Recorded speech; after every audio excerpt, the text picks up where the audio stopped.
In this video, I want to look at the letters that John is instructed to write to the 7 churches in the province of Asia Minor. These act as a prelude to, and in fact set the agenda for all of the drama that follows. So this isn't so much part of the drama as an introduction to why the drama is shown and played out. And the issues that these 7 churches face are all issues that are dealt with in the rest of the book of Revelation as well. So I'm not going to look at each letter in detail. You can read that for yourself, and at the end I'm going to give you a sort of schema that you can then decide how to fill in what are the 7 ideals to which the churches are to aim, the 7 values, and then the 7 challenges that they face, and the 7 promises to overcomers, each of them with an ideal to aim at, a challenge that they face because of their particular circumstance, and a promise to those who overcome the challenges or the obstacles and difficulties. The first scene opens with that vision of Christ central in his church. Now, this is the first of the glimpses we get into the heavens, and we see the cosmic Christ standing amongst the lampstands that represent the 7 congregations to which the letters are addressed. It's likely to be a menorah, the kind of lamp that was the original tabernacle. It was in the original tabernacle, sorry. Now, in the Gospel of John, it says that the Logos, the eternal Word, through whom God created the universe, became an enfleshed human being and dwelt among us. So the word used for dwell is actually literally the tabernacled among, pitched his tent among his people, if you like. So the historical person of Jesus was the fulfillment of the tabernacle of Moses, in which God dwelt among his people. Now these lampstands are in the heavenly tabernacle, in which the risen cosmic Christ is the chief high priest, and the congregations of believers are the churches that carry the light of Christ. And then you will find Christ is holding in his hand 7 stars, which are described as angels, and each letter is addressed to the angel of that church. And an angel is the messenger, the message part, the inner life of that congregation. The word angels, as I said, means messenger. So the message being the testimony that the congregation and the part that it is a witness, and therefore that provides the light of Christ in the community in which it's located. So what the risen Christ is doing is addressing each congregation to challenge them, no matter what their circumstances, to let their light shine. And so, of course, that is relevant for us in our time too. Patmos is the island where John was imprisoned on account of his faith, and it's marked on the map here. And you will find that in his first part of the book of Revelation contains letters to 7 churches or 7 congregations, starting with Ephesus, which was the sort of, if you like, if it's a bit like the diocesan centre, a bit like Edinburgh, and the other towns about it were a bit like the congregations in the diocese of Edinburgh or wherever. And the order in which the letters appear in the book is actually the order in which a runner taking the letters to those different places would visit. So he starts off in Ephesus, the centre, goes from there to Smyrna, to Pergamum, Thyatira, to Sardis, to Philadelphia, and then finally to Laodicea in that order. Well, Ephesus was the most important city in this area because it was the Roman provincial capital, and all of these other cities were in the province of Asia, and all had Roman law courts where Christians could be tried for treason. And this, of course, is what was also happening. And in each of these cities, the numbers of believers were probably significant. They met in each other's homes. So probably lots of homes functions as places of worship.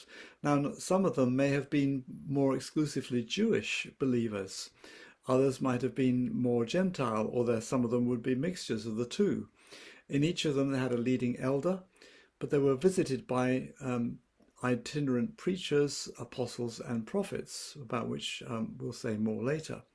So there were two kind of pressure problems. There were external pressures that were on these congregations, which I'm going to talk about next, but there were also internal divisions, which I will then also talk about.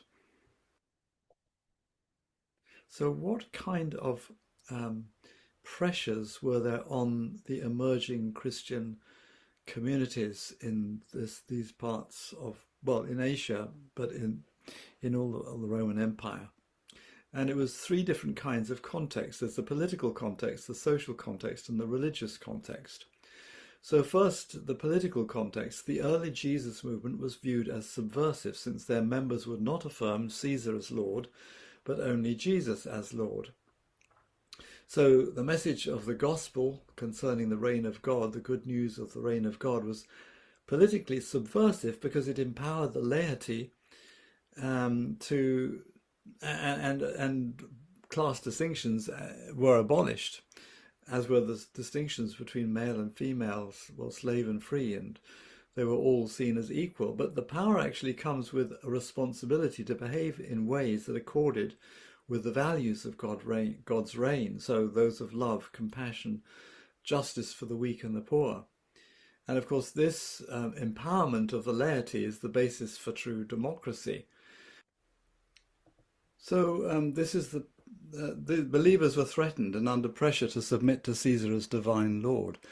And there was persecution from the Roman authorities, which John calls the tribulation. And in places we called it the Great Tribulation. There are people who've come out of the Great Tribulation. We'll come across that in, I think it's chapter 7. Then there was the social context. It was very difficult to avoid participating in pagan idol worship. So the problem was that food offered to idols was sold in the market, and in fact, virtually all food sold in the market had at least a token part of it had been offered to the idols, to the gods that they worshipped. So the question of the manner and degree of Christians' participation in the ordinary business of the world in which they lived, especially as it dealt with issues of whether or not they could attend pagan festival meals and eat meat contaminated by its association with the sacrificial cult of some pagan deity, has troubled Christians actually in other places and times as well. And we remember this being a problem in Thailand when some of the new Christians weren't, and they were civil servants. What did they do? So there's actually quite a variety of different answers that have been offered. Even within scriptures, you'll find there's a variety. And Paul deals with this in 1 Corinthians 8. I think I'll probably come back to that question later. Then thirdly, there was the religious context. There was a split within Judaism. So what happened is that the Roman government officially excused Jews from some responsibilities that violated their religious faith, such as serving in the army and participating in the worship of Roman gods. So the Jews had worked out an agreement which convinced the Romans of their loyalty to the empire, and an agreement which included the obligation of Jews to pray for the emperor but not to him. And it was the cessation of sacrifices for the emperor in Jerusalem, not to the emperor, which was the beginning of the Jewish revolt in AD 66. That's the first thing that did. And of course, then there was all that fighting for several years until eventually Jerusalem was surrounded by the armies, and it resulted in the destruction of the temple. So many Jewish Christians had, of course, emigrated and moved to become refugees almost in the wake of that disastrous war and become followers of Jesus. They were therefore in the area of these churches and members of these congregations to which John is writing. So John, who was a Jew himself, considers the name Jew to be a worthy name of the true people of God. And therefore he didn't believe that the Jews of the other synagogues, so the Christians and Jews all met in synagogues, so simply meeting places. That was a synagogue. So the word for church a congregation, ecclesia, and synagogue is one and the same word in two different languages. And they all met in homes. And those that of the synagogues that reject, whose members had rejected Jesus as the Messiah, he calls them the synagogue of Satan in chapter 2, verse 9. So anyway, this church community has lost the protection they had as members of the Jewish faith because there was a move to purify the Jewish faith and exclude followers of Jesus. Well, after the crisis of AD 70, Judaism itself underwent a kind of restructuring and purging in which the elements considered to be extraneous or heretical were excluded. Now that meant that at the very time when Christians might want to be included in the protection offered by the synagogue, they found that they were no longer considered Jews by their Jewish neighbours. So rejected by Jew and Gentile alike, Christians faced a serious crisis of community and personal identity. Well, who are the people of God? What is the meaning of belonging to the church? So these were not just abstract theological questions, but actually burning personal issues for John's readers, and the questions which helped to shape the agenda of John's prophetic response to them. So John sees this as merely an outer manifestation of a deeper spiritual conflict between the cosmic Christ and the world domination systems found in state and religion, though of course these were not separate spheres of jurisdiction in those days. Thus the synagogues in Smyrna and Philadelphia are synagogues of Satan, and the impressive temple to the emperor in Pergamum is Satan's throne. That's 2:13. But at the same time, there were some deep internal divisions in the church, and different points of view about how Christians were to behave in the context of a pagan society that I've been describing. So we've got John versus the various teachers claiming to be apostles and prophets. That is, they understood themselves to have the authority to teach the people and to proclaim God's message. Now, John calls them Nicolaitans. The word Nicolaitans means actually literally the conquerors of the laity. And he says that they follow the teaching of Balaam, whose name in the Old Testament, the literal translation is ruler of the people. So basically they'd overcome, they were people who had gained, if you like, an authority over the people and were directing them in some way to behave in ways which John didn't agree with or didn't see was being the true following of Jesus Christ. But they were all the same. There was also the prophet Jezebel, but they were all promoting what they would understand as progressive accommodation to the culture around them. We have to understand that the whole ethos of the early church was charismatic in nature. The spiritual gifts and the operation and the manifestation of spiritual gifts in their meetings was commonplace. So there were prophetic messages, there was words of knowledge, and of course there would be teaching as well by gifted teachers who had the gift of teaching. So these were probably eloquent teachers as well. And John himself was one just like that. So the group that John opposes was led by charismatics just as himself. And indeed the riches which he talks about with the Laodicean church, they boasted of their riches, were probably not even primarily material riches, but spiritual riches. The gifts of the Spirit. They were living in they were superior knowledge. And this reminds us of Paul's sarcastic response to the Corinthian church, which had this view of riches of its own spiritual life in 1 Corinthians 1. He says, already you have all you want, already you have become rich. Quite apart from us, you've become the kings indeed. I wish that you had become kings so that we might become kings with you. They were boasting of certain spiritual gifts, and particularly the more exotic ones, and the speaking in tongues, and of course gifts of miracles and things like that. Well, for the Nicolaitans and related groups, John's view was reactionary and traditional, since for them it was the Christian's right and responsibility to join in the practices that combined Christianity and cultural religion.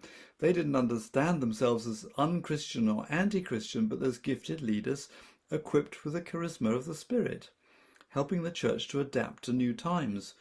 What they saw as the response to the crisis, John saw as a further manifestation of it. And what they considered to be the answer, John considered to be another serious dimension of the problem. So, for Israel's prophets, as well as for John, such accommodation to pagan ways was actually a betrayal of faith. It was equivalent to idolatry.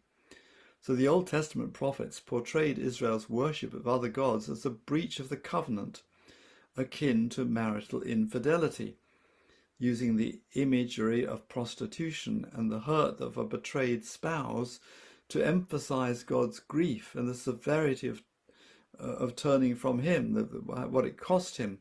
We find this particularly in the prophet Hosea. Hence, however, when talking of the teachings of Jezebel in 2:20 as leading people to commit adultery, this is what John may have been speaking more figuratively than literally. However, it is undoubtable that this problem existed. In other words, as a byproduct of the adultery with idols, rather than the prime focus of the criticism of his teaching. It's actually very easy to be sidetracked into this issue. I found in discussions with people, we're so focused on this rather than understanding the bigger issues, of which the manifestation, this particular part, was only a very small part. In John's view, the biggest internal danger to the churches was a combination of two misunderstandings.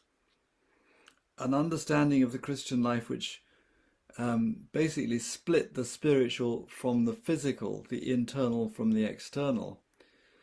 So that what you did in your body didn't matter because you were living already in the future, in an age which had already arrived. There's a technical word for this, it's called realized eschatology.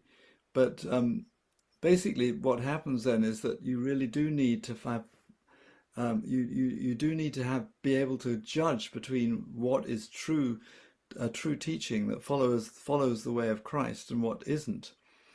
And apostles and church leaders, actually, the other thing to recognize is that the apostles and prophets and church leaders actually belong to the church and not vice versa. It's therefore the corporate body of the church that is required to test such claims of leadership. Now you will all find that spoken of in Paul's letter to the Corinthians, chapter 3. But what criteria then can we judge whether an inspired teacher has prophetic utterances from God? Well, basically the teaching or revelation had to be congruent with the teaching and life of Jesus, and especially and including his death on the cross. So basically, believing that Christians had already participated in the New Age, they taught that Christians were released from constraints of life in the Old Age, and hence there was a disconnect between what one did in the flesh and the spirituality they were advocating, an emphasis on spiritual gifts and on spiritual power, rather than on love as being the most important value. Of course, this comes into Paul's discussion on the issue of food offered to idols in 1 Corinthians 8. But in modern terms, what you've got is therefore a kind of spiritual bypassing, because you've got these wonderful you're having these wonderful ecstatic experiences, but you're thinking that as a result of that, you don't have to actually deal with the shadow side of stuff, the stuff that's awkward and difficult to deal with. We get a useful summary of the perspective that John has, or rather that the whole book of Revelation has, in verse 21 of chapter 3, where he says finally, to the one who conquers, I will give a place with me on my throne, just as I myself have conquered and sat down with my Father on his throne. This is the highest honor. So let anyone who has an ear listen to what the Spirit is saying to the churches.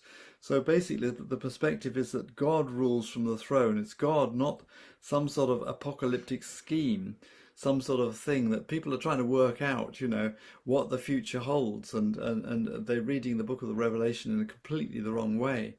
But basically, the perspective is that in spite of everything that's happening on the earth, God is actually is still in charge, as it were. But it's not things have to happen in a certain order, and we have to go through this. So that's the first thing. The second thing is that the God who rules is the God who represents himself in Jesus. In other words, Jesus attained to the throne by conquering. And how did he do that? By giving his life for others and for the truth of the gospel. That's the way you conquer. Now, that's the theme picked up in chapter 5. I forgot to say that the theme in chapter 4 is God ruling from the throne.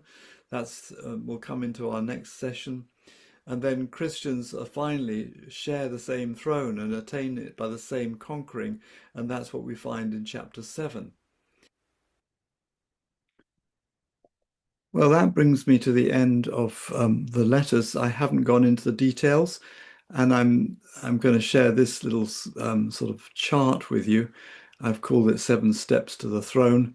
And if you want to, you can read these letters and decide what are the seven virtues, one for each of the congregations, the virtues that they are to aim at, the challenges that they face and they need to overcome, and the seven promises to the overcomers. So with that, we'll finish the video, and I'm just trying to see if I can come out of this. It's very difficult because I've lost my um, I've lost my hang on, there goes stop share. Okay, that's all for now.